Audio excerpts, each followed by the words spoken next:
So like what I mentioned, we focus much more on the data wrangling part, getting data to work for AI.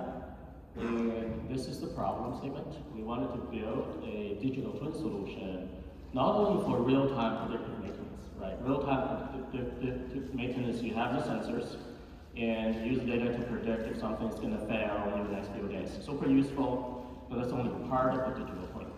The more important part of the digital twin is to use all the historic data that you have to build all these component models so that you can understand for a particular component how long it's going to last when you put in the component on day one. This is because the operating conditions, like the pressure, like the torque, like speed, quality mud volume, across historic data already tells you how the components are going to perform. So even when you put a new component in there, you could predict how long that component is going to last by where that component is and what the operating conditions are. So that's what we want to do. And in order to do that, we have to process a lot of data, not just real-time data, but historic data. So this is roughly gives us the numbers. So if you just look at EDR data alone, right, for about 65 data rigs, and EDR data streams in every second. So the amount of data we need to process for that number of rigs is 500 million data points per day. In addition to that, we have to process this historic data, right, to figure out what's going on. And so we have to send a lot of queries into databases.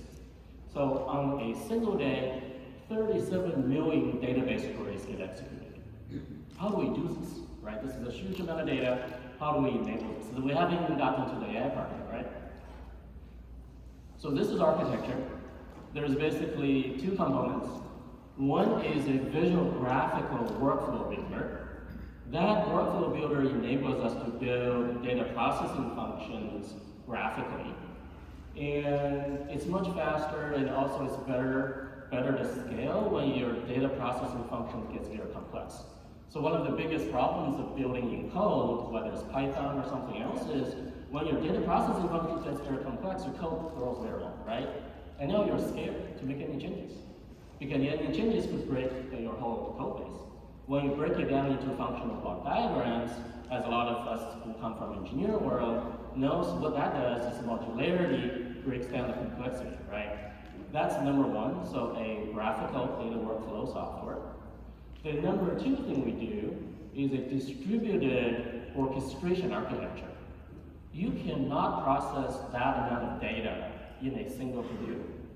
You have to process it in parallel, right? So we allow users to actually define where the execution happens. It can happen in many copies of containers. Those containers can be in the cloud, if your data sources are in the cloud, or those containers can be deployed to the edge, if your data sources are directly on the rig. So you can have many copies of those. And every container contains a data workflow execution part, we call it the data engine, and there's also a database part. Remember what I said about 37 million queries? So now we have this distributed database where you can query back in time, try to figure out what's in the data, and you can generate important events and component models.